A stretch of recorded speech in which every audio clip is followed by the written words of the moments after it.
Relax, girls. Don't be scared. This is just the sound of aimless shooting. That's what our teacher said as soon as the bombing started. After a while, her mobile phone rang, and she spoke a few words only. 120 martyrs? She smashed her mobile onto the floor and told us, "Go home, all of you." As soon as we went out to the yard, we saw our parents, some of them in pajamas, some of them in their undershirts, and some barefoot. We were very scared. My two sisters and I kept waiting for Dad, but he was really late. So we decided to go home by ourselves, even though it's a long way. On the way, I saw something for the very first time. A martyr being carried on a coffin wrapped in the flag of Palestine, with banners around him and people crying. But the weird thing is that the funeral barely had 30 people in it. Funerals of martyrs usually have thousands. Then I felt that there was really some big catastrophe going on in the country. I got scared for Dad. I didn't want him to come get us because I was scared he'd be hit by a rocket. I was also scared of dying, and I didn't want to die now because it would be a catastrophe if I died and no one came to my funeral. I started running home, and people were running around us like it was doomsday. No one knew where they were going because the sound of rockets didn't stop. Every few seconds, a rocket would fall and shake the ground. I felt that the streets were not the same streets, nor the people were the same people. Strange sights, sounds, smells.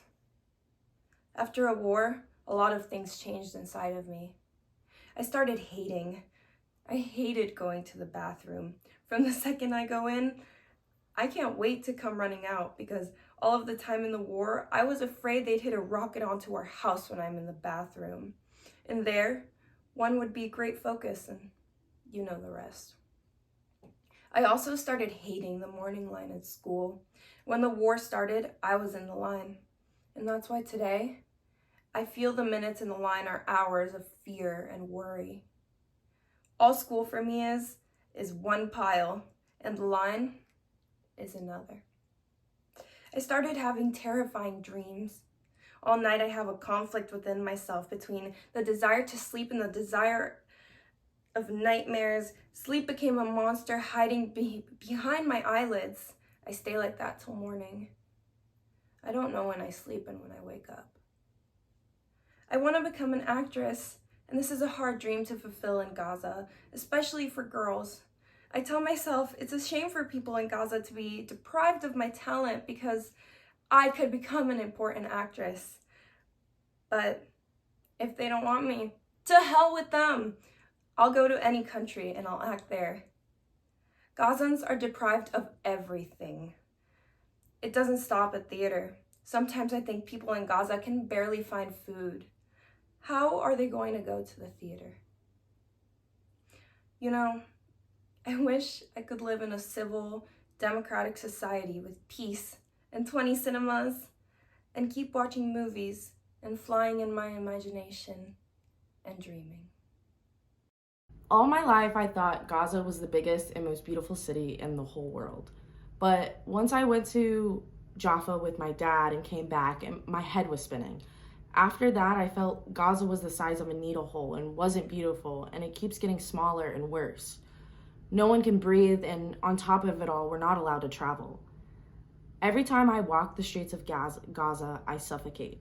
Jaffa's picture won't leave my mind. I ask myself, where are we?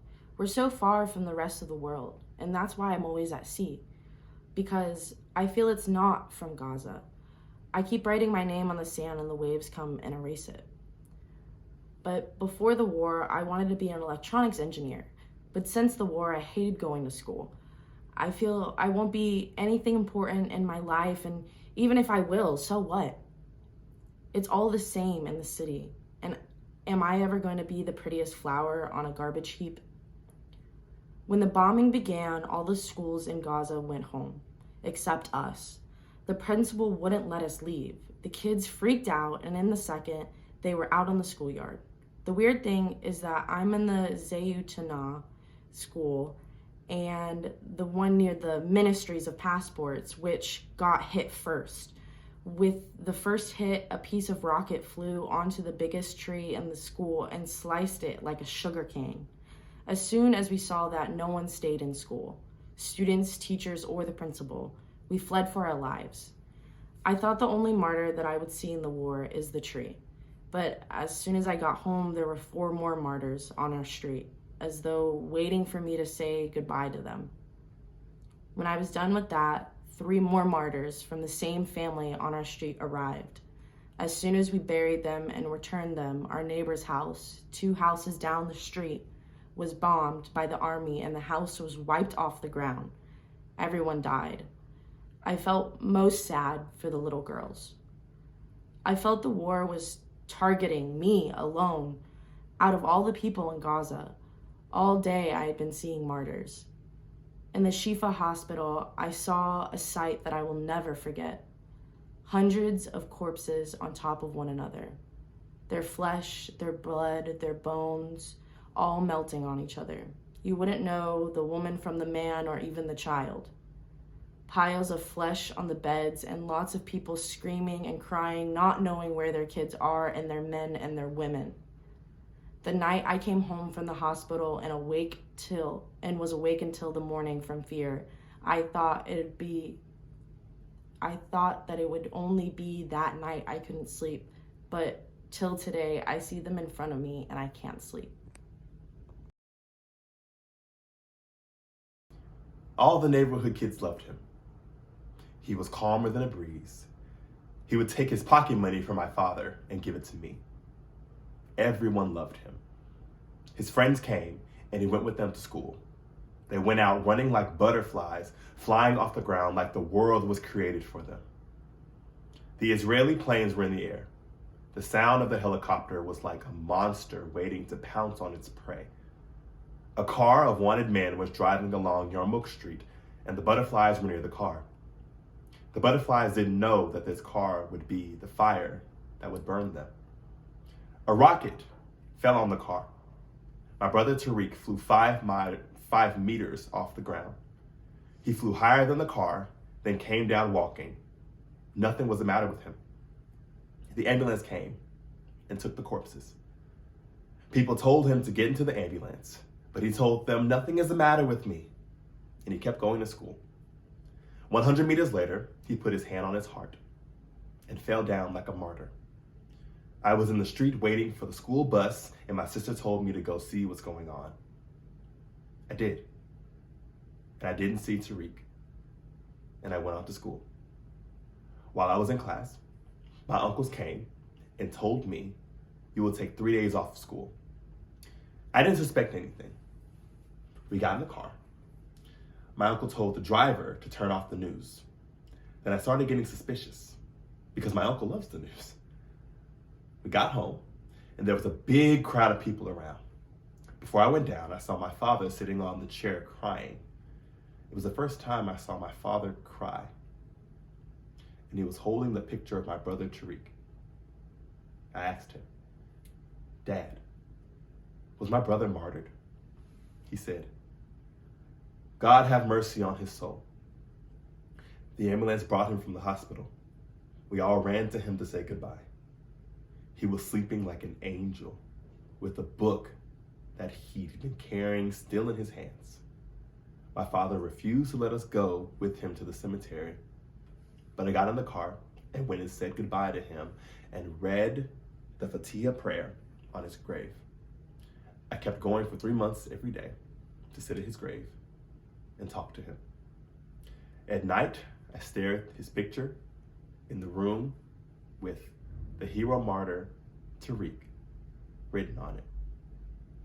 Since my brother was martyred, I got used to sleeping in the bed alone. We used to sleep on top of one another, legs on top of heads. Sometimes it felt like our limbs were jumbled together.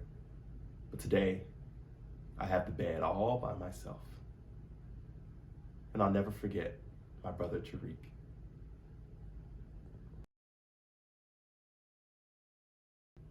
I feel like running in the streets till my headscarf flies in the sky and I fly after it. Sometimes I feel like being totally crazy, but I can't. It's the first time I say things like this. Maybe they're not the kinds of things I say, or maybe they're the things that I can't express, or I'm scared to express. Why do my parents treat me like this? I look at the girls my age, how they're living their lives, and I envy them. I wish I could be like them in their confidence and freedom. I wish a ship would carry me to a distant land and throw me away on its shore, far away from the world, from everything, especially from the war. Speaking of the war, all the war was one pile and my mom was another pile. I'll never understand why my mom kept describing things to me that I'd already seen. She and I were sitting on the balcony beside each other,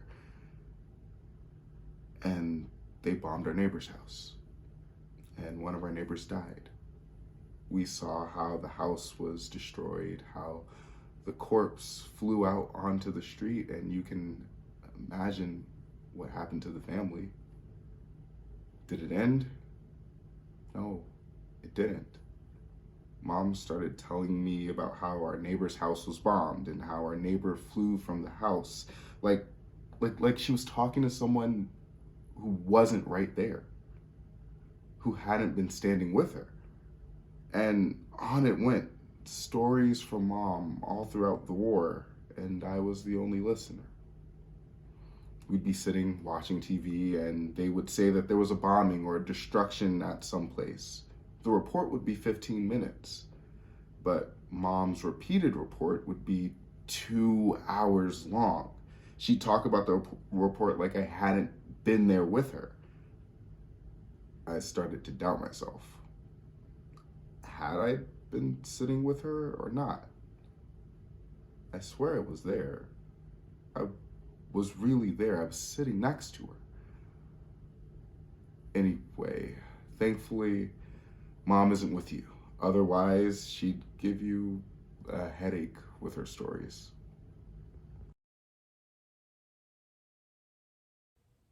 Every day, Gaza changes. That's why my dreams always change. And each time I make a step forward, I go 100 back. In the first hit of the war, I was going home from school and didn't know the road. Suddenly, a man stood in front of me and asked me, "Where's your house?" I told him and he took me home. I went down to the house quickly and asked my dad, "Why didn't you come get me?" My mom said, "It's normal, dear, go study." I told her there are no exams. The war started. In the afternoon, they hit the government building near us. My mom said, "It's normal. We are used to what is happening to us." We went running to the neighbors, each one looking out for himself. After minutes, the neighbors' relatives started coming and the house became packed with more than 100 people in it. But still, things stayed normal for my mother. In the morning, Dad went to buy bread and stood in line for 6 hours, coming home with 1 pack of bread. Each of us got half a loaf. And still, my mom said normal. In the evening, my parents decided to go to the hospital and visit the injured, and I went with them. In the hospital, we saw many corpses. They were 4 on each bed, under and on top of each other. Only then, my mother said, "This is not normal." The war isn't over. The war is big, and my fear is to grow up with it. I'm always scared of a new war. If a balloon bursts, I'm scared. If a car hits a strong brake, I jump 20 meters, and if a small kid yells, I start yelling with him. I stay up all night waiting for a new dawn. But each morning that comes does not differ from the one that passed.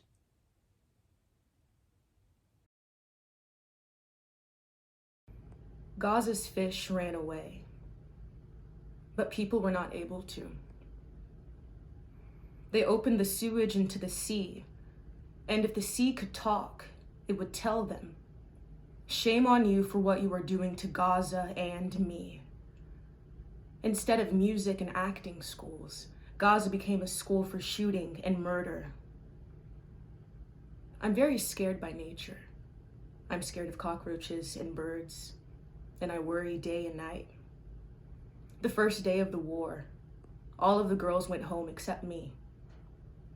I was the last one to leave school. I was sitting there, shaking. I couldn't stand on my legs. Finally, I felt that if I don't help myself, no one would. I gathered my courage and stood up, shaking, and walked like a tree in the wind, all of me trembling.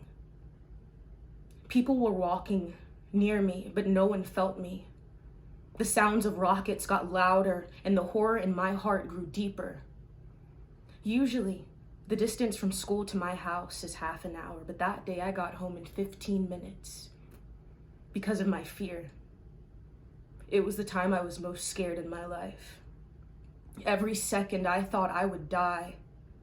It was the first time I felt this terrible loneliness, even though the streets were full of people. I got home and stood at the window. A rocket fell near our house, and I flew off the ground and landed on my back.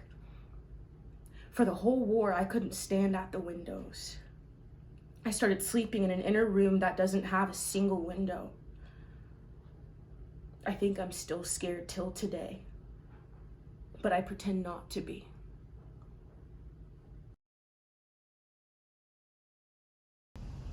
You're going to call me crazy, nuts, cuckoo. Go ahead, I don't care, it doesn't matter to me anymore. In truth, what's happening with me is not normal. I mean, losing trust in my friends is normal. Lots of people have lost trust in others. But what's driving me crazy is that I've lost my trust in shop windows, in cars, in police stations and suspicious areas. In my personal philosophy, all of Gaza is a suspicious area. To make a long story short, everything that was hit in the war, I'm scared of going near today. I don't know how to walk down the street. I'd be walking on the right and get scared, and then I'd move to the left, but I'd be scared, so I'd go back to the right and stay in that whirlwind. Where am I supposed to walk? In the middle of the street? See, on the first day of the war, I was in my brother's shop that sells computers and mobile phone accessories. A medal fell on the floor, and my brother told me to hang it up. Suddenly, while hanging it up, I heard the sound of rockets, and the glass fell on me and injured me. I was scared. I wasn't scared for myself, but for my brother. He was also injured. He was worried about our family. He told me, go up to the house and make sure they're okay. I went up the stairs, and I wasn't scared. I made sure they were all right, and they were all fine, thank God. I walked up the street to find out where the explosion happened. We heard a lot of explosions. Gaza became like a black night because of the smoke, but I still wasn't scared. I forgot to tell you that my brother had a cup of tea in the first explosion, which fell from his hand and broke. Do you think it was because of fear?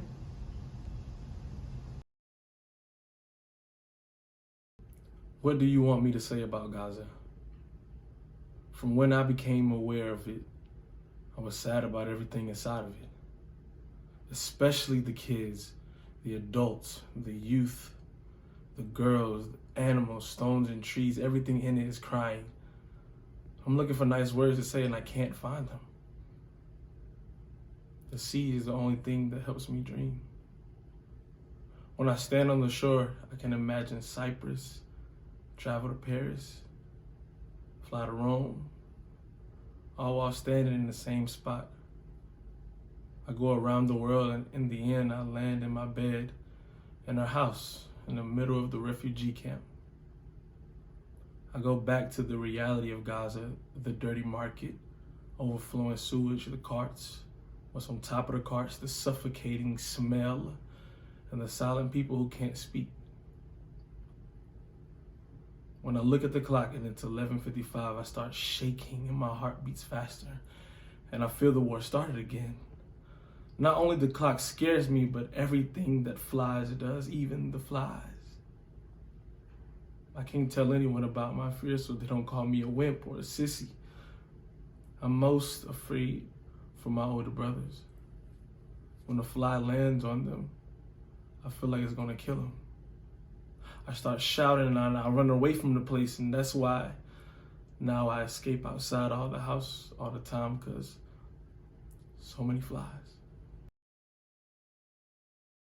If you want to call me a coward, do so. Because after the war, I don't answer any kid who swears at me or even hits me. I'm just sad. I leave him and walk away. Before the war, I wasn't like that. The flying bird would avoid me. Why did this happen to me? Because honestly, after I saw so many kids dying in the war, I started to feel that all of us are going to die. It's just a bit delayed. I said to myself, kid, you're a lot bigger than that. I started to feel that I was 100 years old. The war ended on the ground, but it's still here in my head. I want to be like any child in this world. Not in the world, at least in Jerusalem. When I chat to my cousins who are living in Jerusalem on the net, I feel that they are living their childhood and they don't think like me at all. I'm scared to tell them what I'm thinking, so they don't think I'm weird. I pretend to be listening to them and I lie to them. They didn't live what we lived in the war. My family and that of my uncle and grandfather all went to live at my uncle Anand's place because it was far away from the war and it was a safe area. Or so we thought.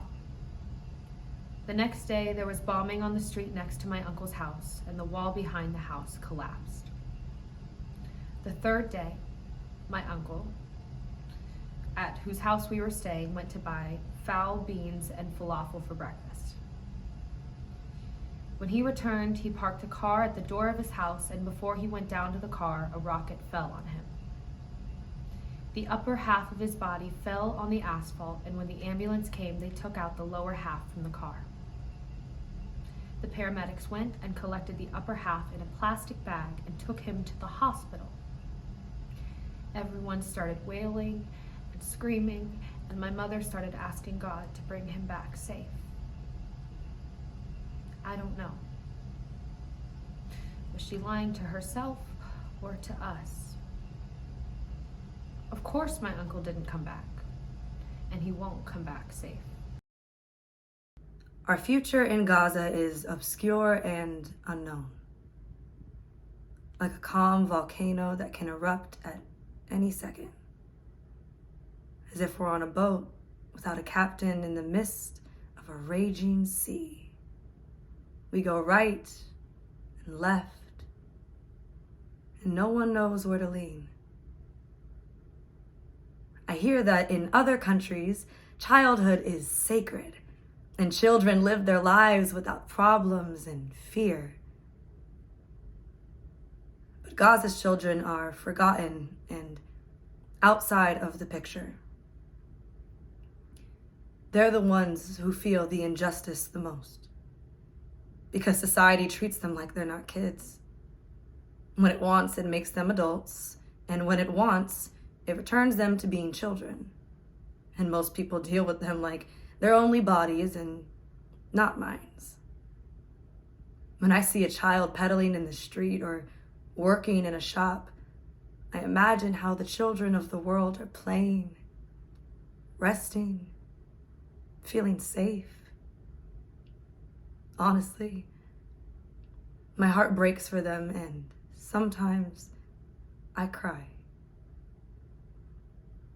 Gaza has no tenderness and no childhood. A boy is born a man here, and a girl is born a bride. Dad, before the war, was a lot more tender with me. I wish he would take me in his arms like before. But God help him. He's probably worried too. Because in the war, we lost 5 dunams of land in a second. The field that's 60 years old was hit by a rocket from the Israeli army, which burned all the oranges in it. My father, my brother, and myself could have also died by that rocket because we were so close to the window.